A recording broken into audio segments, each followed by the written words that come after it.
கவரி பிசினஸ் பார்த்துக்கிட்டு வருங்கால கோடீஸ்வரர்கள் அனைவருக்கும் வணக்கம். நிறைய விஷயங்கள் மார்க்கெட்டில் நம்மளை சுற்றி நடந்துகிட்டு இருக்குது அப்படிங்கிறதுனால இன்றைக்கி என்ன முக்கியமான நியூஸ் எல்லாம் இருக்குது, நேற்று என்னெல்லாம் நடந்துச்சு அப்படிங்கிறத லைட்டாக நம்ம டச் பண்ணி பார்க்கலாம்னு பிளான். அதுக்காக தான் இந்த video. So let's get started.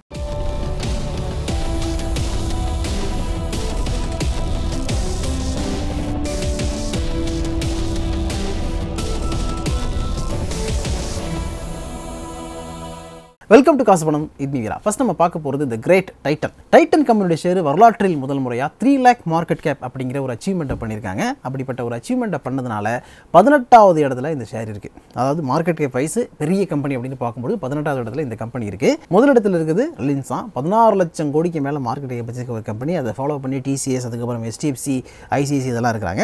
இதில் என்ன பியூட்டி அப்படின்னு பார்த்தீங்கன்னா, டாப்பில் இருக்கிற 3 கம்பெனி ரிலையன்ஸு, டிசிஎஸ், அதுக்கப்புறம் HDFC, இந்த 3 கம்பெனியும் தான் 10 லட்சத்துக்கு மேலே மார்க்கெட் கேப் இருக்கிற கம்பெனி. ஓகேவா, 10 லட்சம் கோடிக்கு மேலே மார்க்கெட் கேப் இருக்கிற கம்பெனி. அது கீழே எல்லாமே வந்து கம்மி தான், 6 லட்சம் 5 லட்சம் அந்த மாதிரி தான் இருக்கிறாங்க. ஸோ அந்த அடிப்படையில் பார்க்கும்போது இப்போது 3 லட்சத்தை கிராஸ் பண்ணியிருக்கு டைட்டன் கம்பெனி. எக்ஸாக்டாக சொல்லணும்னா 3,1412 கோடி மார்க்கெட் கேப் அப்படின்னு நேற்று க்ளோஸ் ஆச்சு. டாடா குரூப்பில் இருக்கிற கம்பெனியில் இப்போ டைட்டன் என்ன பொசிஷனில் இருக்குன்னு பார்த்தீங்கன்னா, செகண்ட் பொசிஷனுக்கு வந்துருக்காங்க. டிசிஎஸ் ஏற்கனவே 12,92,000 கோடிக்கு மேலே மார்க்கெட் கேப் இருக்கிற ஒரு பெரிய கம்பெனி. டாடா குரூப்லேயே டிசிஎஸ் தான் அதிகமான மார்க்கெட் கேப் வச்சிருக்க கம்பெனி. அதுக்கு அடுத்த இடத்துல இப்போ டைட்டன் வந்திருக்கு 3 லட்சம் கோடிக்கு மேலே அப்படின்னு. 3வது இடத்துல டாடா மோட்டார்ஸ் இருக்காங்க, 2,48,000 கோடிக்கு மேலே மார்க்கெட் கேப் இருக்குது. அதை ஃபாலோ பண்ணி Tata steel, trend, Tata consumer product, Tata power, Indian hotels, Tata LXI, Tata communication இதெல்லாம் வருது. டைட்டன் கம்பெனி 3 லட்சம் கோடி மார்க்கெட் கேப்பை தாண்டினது ஏன் இந்த அளவுக்கு ஒரு முக்கியமான செய்தியாக பார்க்கப்படுதுன்னு பார்த்தீங்கன்னா, ஒவ்வொரு 2 வருஷத்துக்கு அவங்க என்ன பண்ணுறாங்க, 1 லட்சம் கோடியை மார்க்கெட் கேப்பில் ஆட் பண்ணிட்டே போயிட்டு இருக்காங்க அப்படிங்கிற ஒரு குட் நியூஸ் இருக்குது. அதை தாண்டி இந்தியாவில் இருக்கக்கூடிய லிஸ்டட் கம்பெனிஸில் 18வது இடத்துல இந்த கம்பெனி வந்திருக்காங்க. அதுவும் குட் நியூஸாக இருக்குது. அதாவது டைட்டன் கம்பெனி 2019 மார்ச்சில் தான் முதல்ல 1 லட்சம் கோடி அப்படிங்கிற மார்க்கெட் கேப்புக்கு வந்திருக்காங்க. ஓகேவா, அதுக்கு அடுத்த கட்டமாக அது எப்போ டபுள் ஆகிருக்குன்னு பார்த்தீங்கன்னா, அடுத்த 18 மாதத்தில் அது டபுள் ஆகிருக்கு. 2021 அக்டோபர் மாதத்தில் 2 லட்சம் கோடி மார்க்கெட் கேப்பை கிராஸ் பண்ணியிருக்கிறாங்க. Super good news. அதுக்கு அடுத்த கட்டமாக இப்போது 2023 டிசம்பரில் 3 லட்சம் மார்க்கெட் கேப் அப்படிங்கிற ஒரு இலக்கை வந்து அச்சீவ் பண்ணியிருக்கிறாங்க. இதெல்லாம் முன்னாடியே அந்த மனுஷனுக்கு தெரிஞ்சிருக்கு. யாருக்கு? ராக்கெட் இன்ஜினியருக்கு. அதனால தான் 20 ரூபா 30 ரூபான்னு இருக்கும்போது இந்த ஷேரை நிறைய வாங்கி அக்குமுலேட் பண்ணி வச்சுட்டு இன்றைக்கி பல லட்சம் கோடிக்கு அதிபதியாக அவங்களுடைய போர்ட்ஃபோலியோ இருக்குது. நேற்று லாஸ்ட்டாக க்ளோஸ் ஆனது 3394 அப்படின்னு டைட்டனுடைய ஷேர் க்ளோஸ் ஆகிருக்கு.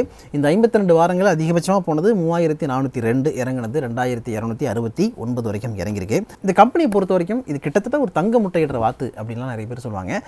ரொம்ப கம்மியான ப்ரைஸில் வாங்கினவங்களுக்கு அது உண்மையாக இருக்கும். பட் கம்மியான ப்ரைஸில் வாங்கலை, இது வரைக்கும் டைட்டன் ஷேரே இல்லை அப்படின்னு நினைக்கிறவங்களும் என்ன பண்ணலாம் அப்படின்னு பொதுவாக மார்க்கெட்டில் ஒரு டாக் இருக்கும். அது என்ன இருக்குன்னா, இந்த ஷேர் எப்போயெல்லாம் வந்து கொஞ்சம் கரெக்ட் ஆகுதோ, கீழே இறங்குதோ, அப்போ நீங்கள் வந்து வாங்கி வச்சுக்கலாம். நிச்சயமாக அதை விட அது மேலே போகும், நம்பிக்கையாக சொல்லுவாங்க. ஓகேவா, அப்படி நிறைய ஷேர் ஹோல்டர்ஸுடைய நம்பிக்கையை, ஸ்டாக் மார்க்கெட் அனலிஸ்டுடைய நம்பிக்கையை வந்து எப்பயுமே காப்பாற்றிக்கிட்டு ஒரு கம்பெனி டைட்டன் கம்பெனியாக இருந்துகிட்டு இருக்கு. அடுத்து நம்ம பார்க்க போகிறது L&T டெக்னாலஜி சர்வீஸ் லிமிடெட். இந்த company engineering, research and development, transportation, industrial products, telecom, அதுக்கப்புறம் ஹைடெக், மெடிக்கல் டிவைசஸ் ப்ரொடியூஸ் பண்ணுறது, பிளான்ட் இன்ஜினியரிங் அப்படின்ட்டு நிறைய ஏரியாவில் இருக்கிறாங்க. இப்போ என்ன மூவ் இந்த கம்பெனியில் நடந்திருக்குன்னா, அமெரிக்காவை சேர்ந்த NVIDIA அப்படிங்கிற ஒரு கம்பெனி. இந்த கம்பெனி மல்டிநேஷனல் டெக்னாலஜி கம்பெனி. இந்த கம்பெனி கூட L&T டெக்னாலஜி சர்வீஸ் ஒரு டைப் பண்ணியிருக்காங்க. எதுக்காகனா, NVIDIAவுடைய AI சப்போர்ட்டை எடுத்துக்கிட்டு மெடிக்கல் டிவைசஸ் தயாரிக்கிறதுக்கு அதை இவங்க யூஸ் பண்ண போகிறாங்க. குறிப்பாக சொன்னால் எண்டோஸ்கோபி ஃபோக்கஸ் பண்ணக்கூடிய மெடிக்கல் டிவைசஸை தயாரிக்கிறதுக்காக தான் இந்த NVIDIAங்கிற கம்பெனி கூட டைப் பண்ணியிருக்காங்க. AI டூலை யூஸ் பண்ணி AI டூலுடைய சப்போர்ட்டோட இந்த எண்டோஸ்கோபி டிவைசஸ் வந்து ஒர்க் ஆகும் அப்படின்னு சொல்லப்படுது. அப்படிப்பட்ட டிவைசஸை இவங்க தயாரிக்க போகிறாங்க. இதனால் என்ன நடக்கும்னா, எண்டோஸ்கோப்பியில் இமேஜ் ப்ராசஸிங் வந்து இம்ப்ரூவ் ஆகும் அண்ட் அதனுடைய ஸ்கேலபிலிட்டி இன்க்ரீஸ் ஆகும் அப்படின்னு சொல்கிறாங்க. எக்ஸாம்பிள் சொல்லணும்னா, இப்போ கலோனோஸ்கோபிஸ் இருக்குன்னு வச்சுக்கோங்க. கலோனோஸ்கோபிஸ்னா நம்ம குடலுக்குள்ளே என்னென்ன நோய்கள் வருது, குடலுக்குள்ளே ஏதாவது கட்டி இருக்கா அப்படின்னு பார்க்க வேண்டியிருக்குங்கிற பட்சத்தில் இந்த டெக்னாலஜியை யூஸ் பண்ணி தயாரிக்கப்படக்கூடிய டிவைஸ் மூலமாக அதை இன்னும் ஈஸியாக அக்சஸ் பண்ண முடியும். அண்ட் குடல் சம்மந்தப்பட்ட வியாதிகள் வரும்பொழுது, இல்லைனா வியாதிகள் வர்றதுக்கு முன்னாடியே கண்டறியறதுக்கு, ஏதாவது வந்து பிரச்சனை இருக்கா அப்படிங்கிறத பார்க்குறதுக்கு இது ஹெல்ப் பண்ணும் அப்படின்னு சொல்கிறாங்க. ஏற்கனவே இந்த அட்வான்ஸ்டு டிவைசஸ் எல்லாம் இருக்குது. அப்படி இருந்தாலும் இந்த AI யூஸ் பண்ணி அதை கொண்டு வரும் பொழுது அது இன்னும் அட்வான்ஸ் ஆகிருக்கும். குறிப்பாக இந்த இமேஜ் ப்ராசஸிங்க்கு அது ரொம்ப ஹெல்ப் பண்ணும் அப்படின்னு சொல்கிறாங்க. அதுக்காக தான் L&T வந்து இப்போது NVIDIAங்கிற கம்பெனி கூட டைப் பண்ணியிருக்காங்க. அதாவது இந்த ஆர்டிஃபிஷியல் இன்டெலிஜென்ஸை இதில் உள்ளே கொண்டு வரும்பொழுது இமேஜ் ப்ராசஸிங், விஷுவலைசேஷன்லாம் ரொம்ப சூப்பராக இருக்கும்.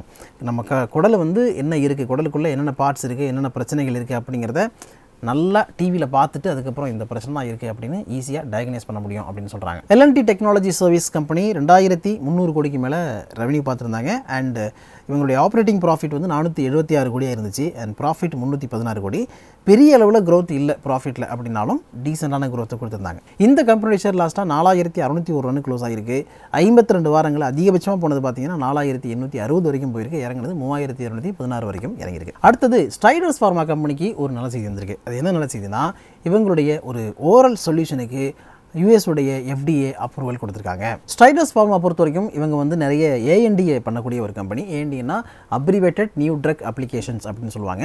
100க்கும் மேற்பட்ட நாடுகளில் இவங்களுடைய மருந்துகள் விற்பனையாகிட்டு இருக்கு. ஆனால் கடந்த ஒரு 2-3 குவார்ட்டராக பார்த்தீங்கன்னா பயங்கரமாக நஷ்டத்தை சந்திச்சுக்கிட்டு இருக்கக்கூடிய ஒரு கம்பெனி அந்த கம்பெனி இருக்குது. ரீசெண்டாக செப்டம்பரில் வந்து 149 கோடி லாஸு, அதுக்கு முன்னாடி 9 கோடி லாஸு, அதுக்கு முன்னாடி 14 கோடி லாஸு அப்படின்னு போயிட்டே இருந்துச்சு. லாஸ்ட்டு செப்டம்பரில் தான் இவங்க வந்து ஒரு 19 கோடி ரூபா ப்ராஃபிட் பார்த்துருக்காங்க. ரீசெண்ட் டைமில் பயங்கர லாஸு. அது வந்து நிறைய ஃபைனான்ஸ் காஸ்ட் இந்த மாதிரி காரணங்களால் லாஸ் அப்படிங்கிறத சொல்லியிருந்தாங்க.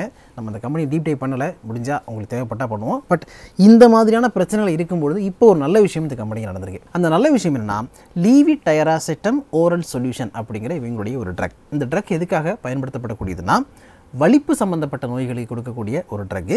இந்த ட்ரக்கை இவங்க சேல் பண்ணலாம் அப்படின்னு FDA ரீசெண்டாக அப்ரூவல் கொடுத்துருக்காங்க. ஸோ ரொம்ப நாளைக்கு பிறகு இந்த கம்பெனிக்கு ஒரு நல்ல செய்தி வந்திருக்கு அப்படின்னு எடுத்துக்கலாம். இந்த பர்டிகுலர் ட்ரக்கை இவங்களோட பெங்களூர் யூனிட்டில் தான் மேனுஃபேக்சர் பண்ண போகிறாங்க. இங்கேருந்து மேனுஃபேக்சர் பண்ணி அமெரிக்காவுக்கு அனுப்புவாங்க. ஸ்ட்ரைடர்ஸ் ஃபார்மோடைய ஷேர் ப்ரைஸ் பார்த்தீங்கன்னா லாஸ்ட்டாக 494 ரூபா அப்படின்னு க்ளோஸ் ஆச்சு. இந்த நியூஸ் வந்தவுடனே 0.81% வரைக்கும் ஷேர் அப் ஆயிருக்கு. 52 வாரங்கள் அதிகமாக போனது 549, இறங்குனது 268. அடுத்து நம்ம பார்க்க போகிறது ரத்தன் இந்தியா என்டர்பிரைசஸ். இந்த கம்பெனியுடைய ஷேரு நேற்று மட்டுமே ஒரே நாளில் 19% உயர்ந்திருக்கு. இதுக்கான காரணம் என்னென்னா, அவங்களுடைய ஒரு ஃபேஷன் பிராண்டை இன்ட்ரடியூஸ் பண்ணதான். அதாவது 64 ரூபா 90 பைசான்னு இருந்தது, லாஸ்ட்டாக எவ்வளோ ஏறிருக்கு பார்த்தீங்கன்னா 76 ரூபா வரைக்கும் போயிருக்கு. இந்த கம்பெனியுடைய பிஸ்னஸ் வெர்டிக்கல் எடுத்து பார்த்தீங்கன்னா ரொம்ப டிஃப்ரெண்ட்டாக இருக்கும். அதாவது இ-காமர்ஸில் இருக்காங்க, எலக்ட்ரிக் வெஹிக்கிள் இருக்கிறாங்க, ட்ரோனில் இருக்கிறாங்க, ஃபின்டெக்லையும் இருக்கிறாங்க.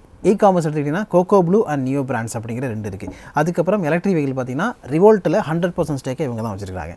அப்புறம் ட்ரோன் எடுத்துக்கிட்டிங்கன்னா நியோஸ்கை, TAS, அதுக்கப்புறம் மெட்டனெட், இந்த 3 கம்பெனிலுமே 100% ஸ்டேக்கை இந்த கம்பெனி வச்சுருக்காங்க.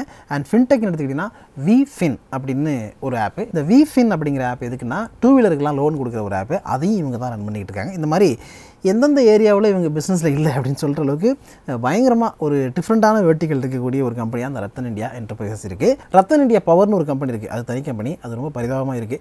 சரி, இப்போ ரத்தன் இந்தியா அப்படின்னு எடுத்துக்கிட்டிங்கன்னா இது வந்து இப்போ 75 ரூபா அப்படின்னு லாஸ்ட்டாக க்ளோஸ் ஆகிருக்கு. இப்போ ரத்தன் இந்தியா கீழே இருக்கக்கூடிய இந்த நியோ பிராண்ட்ஸ் இருக்கு இல்லையா, நியோ பிராண்ட்ஸ் என்ன பண்ண போகிறாங்க, FYLTR அப்படிங்கிற லைட் வெயிட் வின்டர் கலெக்ஷனை வந்து இன்ட்ரடியூஸ் பண்ணுறாங்க. அதாவது ஆன்லைனில் அவைலபிளாக இருக்கும். ஸோ இந்த வின்டர் கலெக்ஷனை இன்ட்ரடியூஸ் பண்ணுறோம் அப்படிங்கிற நியூஸ் வந்த உடனே இந்த ஷேருக்கு கொஞ்சம் டிமாண்ட் கிரியேட் ஆகி ஷேர் ப்ரைஸ் மேலே போயிருக்கு. மற்றபடி ரத்தன் இந்தியா ஃபண்டமெண்டலி ஸ்ட்ராங்காக இருக்கா அப்படின்னு கேட்டிங்கன்னா அப்படிலாம் இல்லை. அதாவது கடந்த ஒரு 2 குவார்ட்டர் அவங்க ப்ராஃபிட் பார்க்குறாங்க. அதுக்கு முன்னாடி ஒரு 2 குவார்ட்டர் மைனஸ்லாம் போயிருக்கு, ஐ மீன் லாஸ்லாம் போயிருக்கு. மற்றபடி ROE, ROC எல்லாமே அந்தளவுக்கு சூப்பராகலாம் இல்லை. அண்ட் டெட் ஈக்விட்டி ரேஷியோ 1.74க்கு மேலே இருக்கிற ஒரு கம்பெனி இது. அதுக்கப்புறம் ப்ரொமோட்டர் ஹோல்டிங் 74க்கு மேலே இருக்குது. FIS இன்வெஸ்ட்மெண்ட் 9% மேலே இருக்குது. DIS இன்வெஸ்ட்மெண்ட் இல்லை. ரிட்டைல் ஹோல்டிங் 15க்கு மேலே இருக்குது. இதோட இந்த வீடியோ வைண்ட் அப் பண்ணி நினைக்கிறேன். இவ்வளோ நேரம் நான் ஷேர் பண்ணது எல்லாமே உங்களுக்கு எஜுகேஷனல் பர்பஸ்க்காகவும் இன்ஃபர்மேட்டிவ் பர்பஸ் மட்டும் தான், சஜஷன் ஒரு பேச கொடுக்குறதுக்கு இல்லை. ஸோ இதில் மென்ஷன் பண்ண ஷேர்ஸ் எல்லாம் நீங்கள் வாங்கணும்னு நினச்சிங்கன்னா நல்லா தெரிஞ்ச ஒரு செபி ரெஜிஸ்டர்ட் அட்வைசரை கேட்டுக்கிட்டு டிசைட் பண்ணுங்கள். அடுத்து ஒரு நல்ல வீடியோவில் மீட் பண்ணுவோம். அது வரைக்கும் உங்களையும் உங்களுடைய பணத்தையும் பத்திரமா பார்த்து நல்ல விஷயங்களை இன்வெஸ்ட் பண்ணுங்கள். Thank you so much.